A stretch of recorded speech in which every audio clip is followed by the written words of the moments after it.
Let's do it. All right. Well, we are back with another episode of what I think I'm calling the Jazz Ed Podcast Shop Talk thing. I don't know. I'm working on it's a working title at the moment. But for today's episode, I am so happy to have one of my best buddies, been in my big band for years now, tremendous player and just an all-around great guy. This is Jared Antonacci, everybody. So, Jared, how are you today?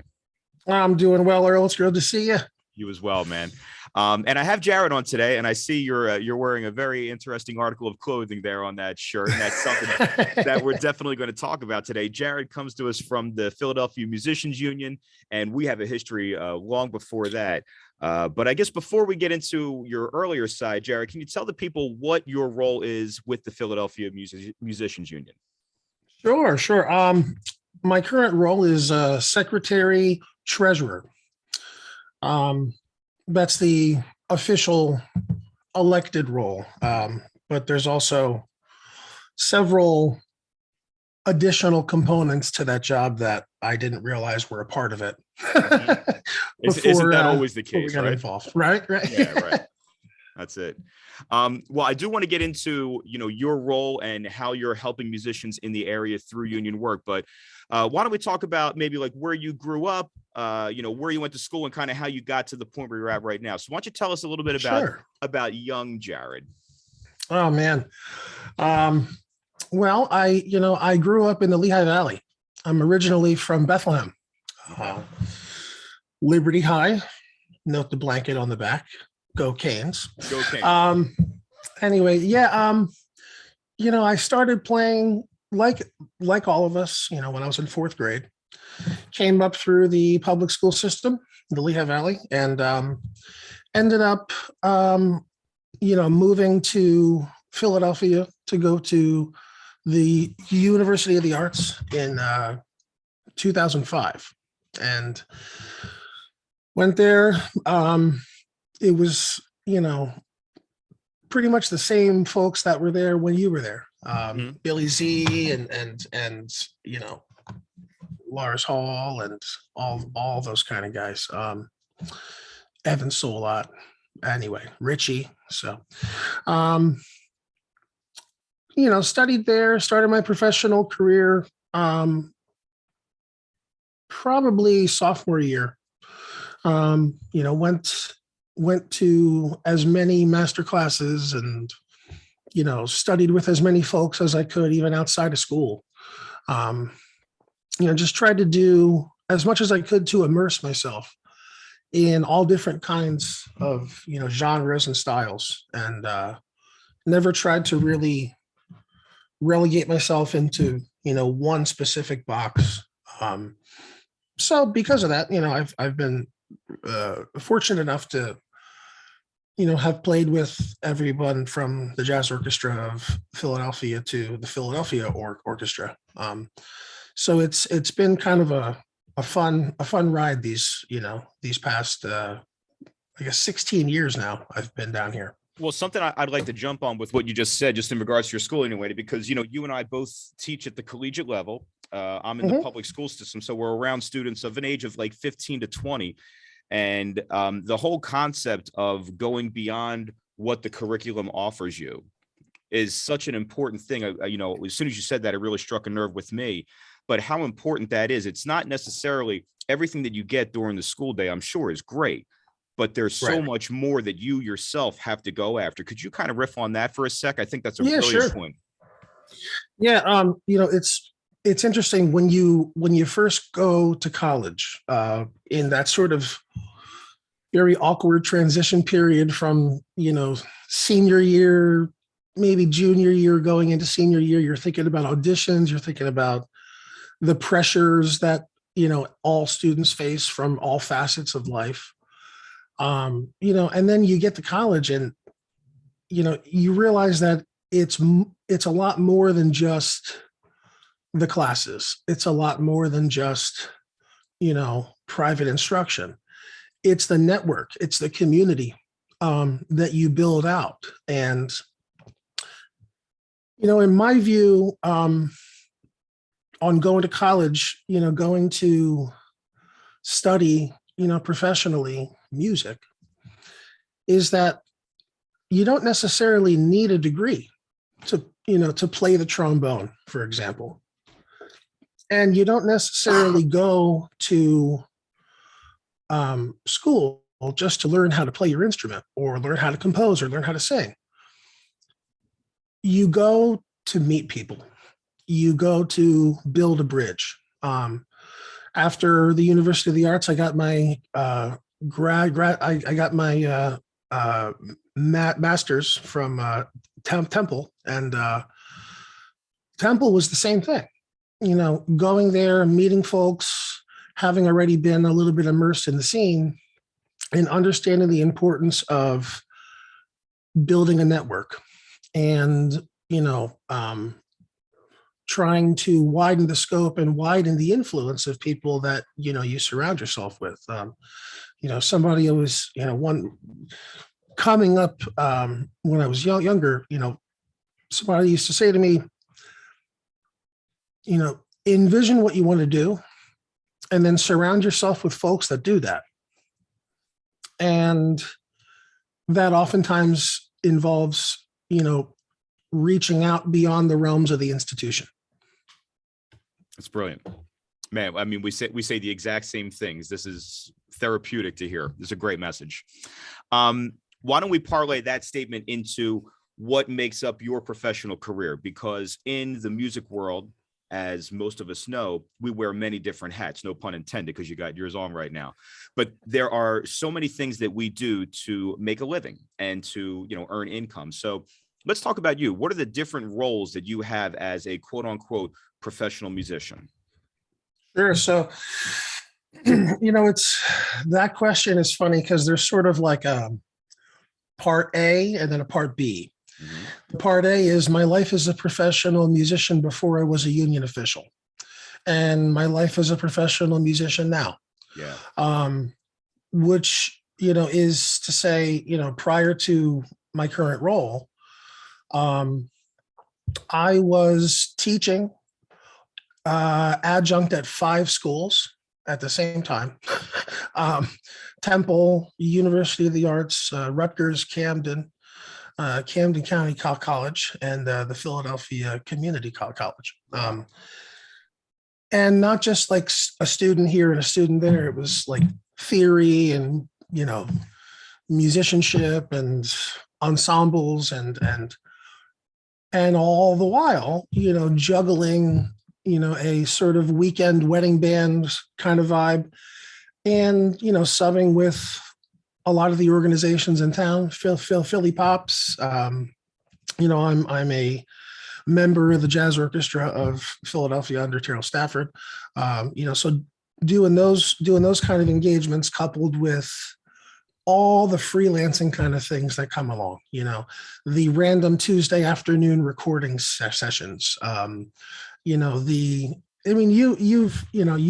done a lot of that stuff too. You get a call for things. You're like, oh, I have to record for LL Cool J, at like, 2 p.m. on a Wednesday afternoon. So it's an interesting profession. I think it's very exciting. It's also one that is very demanding physically and, mentally too. So yeah, before that, I was, teaching, playing, everything I possibly could. Even those kind of jobs where, you don't play them because you want to get paid. You play them because they're musically creative. You play them because you like the people. And then I got elected, and that changed things a bit because I had to step back a lot from a lot of the institutions. So I let go of all the colleges except for one. So I'm only on faculty now at Temple.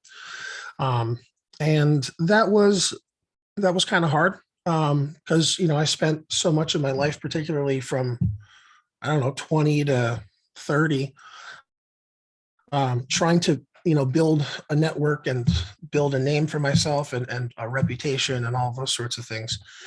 And to let go of a lot of that was hard.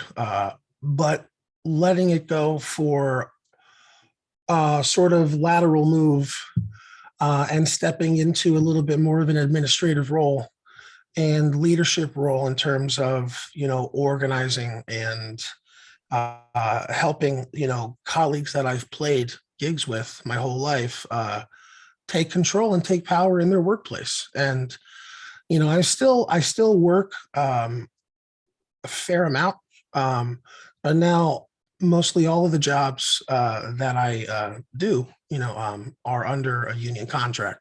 Mhm. There's obviously the creative jazz gigs, those kinds of things, which there are exceptions here and there, but by and large, I've stepped into a role now where I need to be mindful of what's going on. And the last, couple years since the pandemic and everything has really opened up my eyes and eyes of colleagues that I work with just to what's really going on and how things could change. Yeah. Two things to, I guess, come back with what you just said right there. And I guess we'll work backwards. When you're talking about needing to give up the adjunct work at colleges, is that something that you're talking about more from a legal perspective, or is that primarily from a time perspective? Yeah, it's primarily time. It really is. Yeah, no, there's no rule prohibiting me from, teaching at a college and being a, musicians union official. Right. I actually think it's really helpful, in fact, because I can not only teach my students about, theory and trombone, but I can also talk to them about, making sure that they don't get taken advantage of Mhm. as they start their careers. We all have to, it's funny, we're talking about, building a career in music and unionism and all this, but we've all heard, when we were seniors in high school, freshmen in college, that you have to pay your dues, right? And paying the dues to me at that age meant saying yes to everything. And I think that's very important because you need to have those experiences. You need to be able to put yourself out there and understand you know what certain environments are like, and then be able to contrast them with environments that are a little bit more fruitful. Um, another point that I wanted to bring up with what you made before, where you're talking about doing the like midweek recording sessions and all of this work that kind of makes up our career. What do you attribute? And I think this is a really important question because for young musicians anyway, I think they always wonder, well, when does it become my turn? What do I need to do to become the person that somebody's thinking of calling? Right? You and I, we've been lucky to be receiving phone calls like that. But what do you think the reason is that people call Jared for a gig for something? If you had to answer that, just on yourself, why do people call you for work? Because I've gotten to the end of the list. No. No. Anyway, no. That's it. gotta have a little joke here.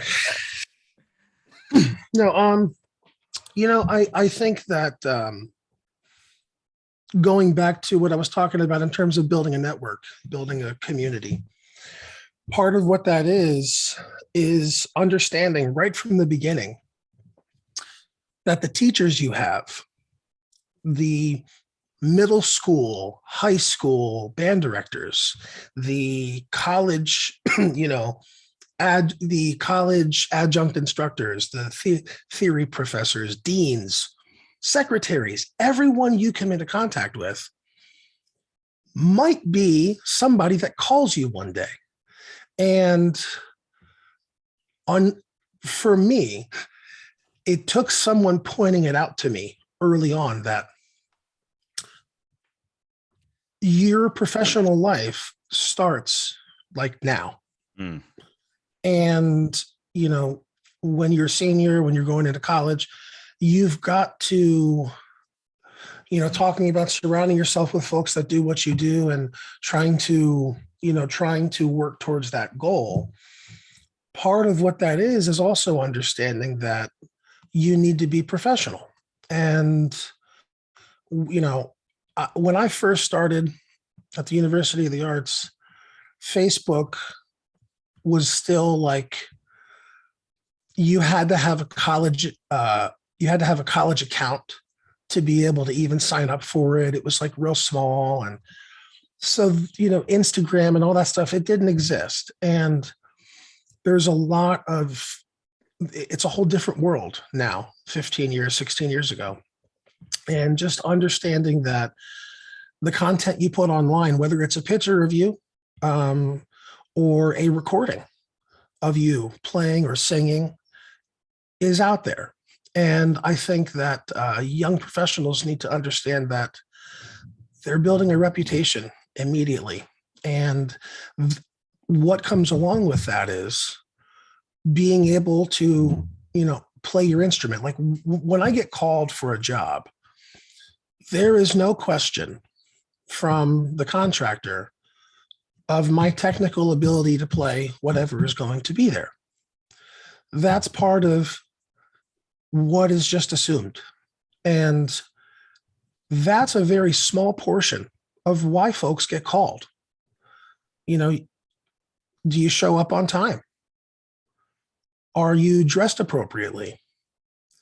Are you, and some folks, might be, well, I feel like I should be able to wear whatever I want. Well, guess what? You can't. You just, there's a story when I was in college, I had a little bit of a period where I was playing in a party band. And in fact, if this one colleague of mine out there who we both know sees this, he will laugh because this was a sort of, learning point. I played in a party band, worked, summer times at the shore in Atlantic City, doing 4 or 5 days a week at all the beach bars and all this stuff. And just, being your typical, 21, 22-year-old having fun and all that. And I ended up cutting my hair into a mohawk.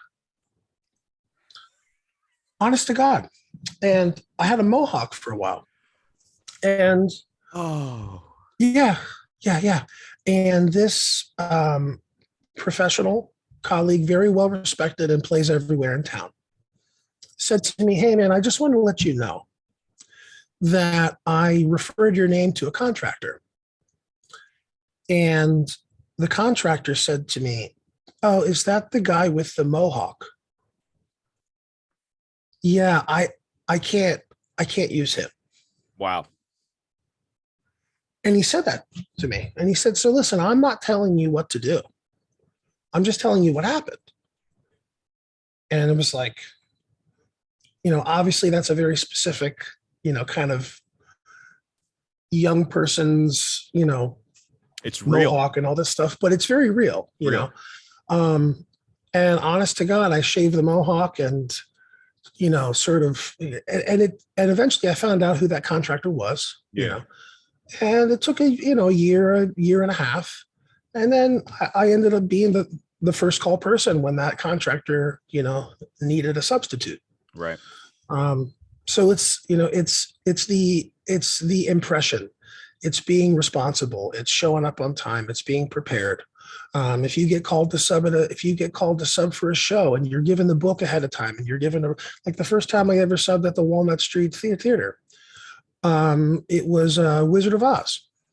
It was 3 instruments too, which for us is rare, tenor, bass, and euphonium. And I had gotten the recording ahead of time, the little box with the conductor doing all the stuff. And honest to God, I played through that show, and I always subbing is the most thankless thing ever, because if you do it right, nobody knows you were there. Yeah. And going in and being prepared is 90% of what needs to happen. And also, you can't be a jerk. You Well, have to, that's what I was going to bring up with you. I mean, the best thing that I always get from being anywhere near you is just your personality. You're so damn likable, and it's just so fun to be around you. That is, with everything that you're saying too, just the fact of being nice, man, it's such a big deal. So that's all great yeah, stuff, man. egos need to be checked at the door and just have a good time. Dig It's it. not about anything other than that. Yeah. Let's get back to you mentioned that you got elected to the union and you're secretary treasurer. So what actually is your gig like? What are you dealing with? And maybe some current issues and or events that are very relevant to the Philadelphia Musicians Union members. Sure. To give you a little 2-minute backstory, we got elected in 2019, and this was pretty much the first time that there had been a complete changeover of administration, president down to the board. Wow. And we formed a slate of folks, and we spent the better part of a year and a half organizing the colleagues that we worked with around change. And that's really what started this whole thing. We got elected 2-1 and took office in June of 2019. And the administration prior, had been there for 30 plus years. Wow. So it's, like everything else, it's, change is good. And it's nice to acknowledge, what the past, folks had done. And it's nice to be able to, sort of close the chapter and see and go in a different, sort of make a left-hand turn. When we came in, we had a whole lot of work to do. And we had a lot of work to do because we didn't know what a union was. And that's a big thing. So day 1 and day 2 of us being in office, literally the first day, we had representatives from the international office down training us on what a union is. And once we sort of started grasping this concept, it then became our goal to organize the already existing members of the Musicians Union into understanding that the union is not an office. The union is not me. It's not the president. It's not the executive board. It's not the vice president. The union are the members. And that's something that none of us really felt or knew. And I think I can speak pretty confidently for a majority of the 726 people that it was not our union. It was a third party entity that we have to, it was looked at as a firefighter. It was looked at as a dues collector. It was looked at in a very transactional way. What do I get for my dues? What do my, these kinds of questions, rather than understanding that being a part of a union means that you're standing together with, colleagues that do the same thing and building power together and taking ownness of your intellectual property, of your workspace, and understanding that, if we just accept what is dealt to us, nothing will ever change.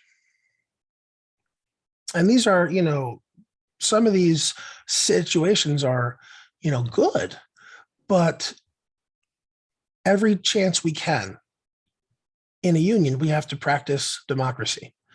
And the last 3 years, we've been, doing our best to just build power. And I know when we came in, we had 600 and I think it was 630 or 635 folks. Now it's 726, and growing, because we're in touch. We are sitting side by side with the musicians that we represent on the bandstand, and I think that's a really welcomed change. to have, officers in the union that, folks chose to put there, being able to play gigs with them and understanding that, you know, it's a collective and we have to work together on our problems. And it's not just, come to us and we'll fix it. Because that's not, there's no power in one person going in and flexing their muscle. Right. It's been a heavy concept, man. This whole thing is like, it's, going to the National Labor School in, I think it was in Maryland. We did like a 3 or 4 day training. I mean, I've done so many of these international organizing trainings for weeks with folks from, Trinidad and, countries in, Africa. And, it's amazing to see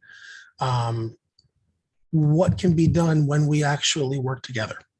Do you find that convenience is the biggest culprit to this situation? The convenience of just saying yes, is that the biggest detriment for our membership?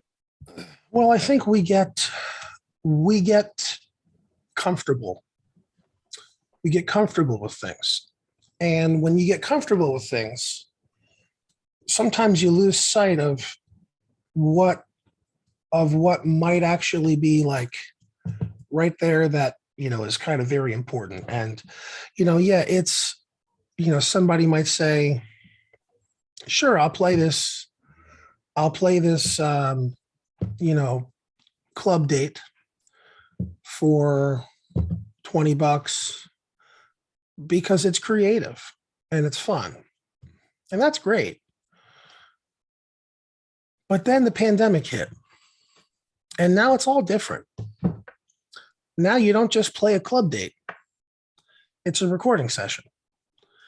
And that's something that is, you were talking about like, what are some of the current issues, the current things, organizing the freelance jazz community is at the top of the list. Building out the breadth of what kinds of music and what styles of music are organized. And for the longest time, the only real kind of organized engagements, union engagements in Philadelphia were like strictly classical in every facet. And obviously, Broadway when it comes through. Mm-hmm. We have 700 plus folks. Well, only 92 of them are full-time people. And those are the folks in the orchestra. Everyone else is a freelancer. And it becomes a challenge when, you are trying to, meet with folks and talk to them about, protecting their intellectual property, their intellectual property. And a lot of folks, are scared of that because of what you said. It's just they'll take what they get. And in some instances, you're young, you've got to make connections and you've got to do all these kinds of things. But understand right from the beginning your value. And the minute you devalue yourself, it gets harder. Like, if you're hired to play a job for somebody and you usually make, I don't know, $100. And they're asking you to do the same thing because it's a friend of theirs or whatever for half the price. Well, then all of a sudden you're willing now to work for half the price. So what's to say that anybody should have to offer you any more than that? Yep. And, when it comes to trying to affect some change, No singular person has ever affected broad change by themselves. Mhm. Just hasn't happened.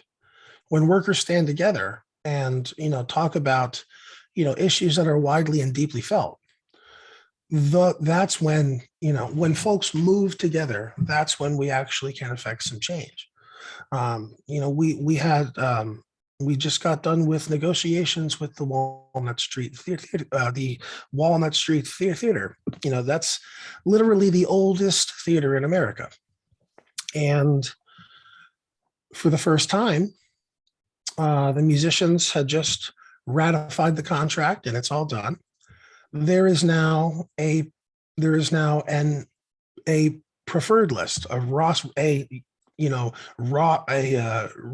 of first call people, and it's the same people that have played at that theater for 20 plus years, but they never had job protection, and management could just choose to not call them again, and that's fine. There's nothing that they can do.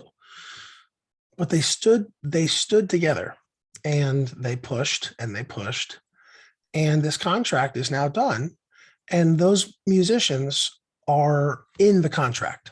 Their actual names and instruments that they play and all that. And it's just, and everybody that's a part of the bargaining unit is now kind of like, wow, we didn't think we'd be able to get this. We didn't, and that comes from a long time of discussions and trying to get folks to work past the fear of being singled out for trying to make some change. So What do you feel in the trajectory of maybe not necessarily your role in the union? I don't know how long you're planning to stay or how long you're elected to stay, but in the 3, 5, maybe 10-year scope of what the Philadelphia Musicians Union is and will be, what do you see happening? What's the vision? Education, outreach, and empowerment. And along If I with, okay, I'm sorry. No, I was just going to say, if I could sum it up into 3 words, it would be those. Education, in that we need to continue to do exactly what we're doing now. We need to continue to have conversations with the youth, the next generation of aspiring young performers, and we need to educate them on the value of what they do, and empowering them with the tools that they need to organize themselves. And really that's a big part of my role, secretary treasurer of the union. So what does that mean? That means I write checks. It means I do the minutes. It means I've got all the communications with the international office I have to deal with. I have to sign, pension agreements, all the technical businessy kind of stuff. But so much more of my job is having one-on-one conversations with folks and trying to give them the tools that they need to actually affect some change. I mean, we had a campaign with one of the wedding band agencies in town right before the pandemic hit. And the pandemic, like most things, it killed the campaign, because when musicians don't have any leverage, because there's no gigs, you have no power. So right before the campaign hit, though, we had 65, 70 union authorization cards signed. And those are from folks that are like playing, Friday, Saturday, Sunday, showcasing once a week for free, doing, video shoots for free, rehearsing for free, making less on Fridays and making less on Sundays. COVID hits, they're being forced to go to work with no safety protocols. The musicians signed a petition. They got 30 folks to sign a petition around health and safety. And it was followed up with a phone call facilitated by us from council member, one of the council members in Philadelphia City Council, basically saying, I know that the musicians that work for you have delivered a petition around health and safety. Please let us know if there's anything we can do to help you. And I just want to remind you, if you fire them because of this, it's against the law. Have a nice day. It's a nice way to get the folks to work together and achieve something. And from that, the company sent out a really comprehensive list of like safety protocols and guidelines and all that kind of stuff. And that wouldn't have happened had those musicians not chose to stand together and do that.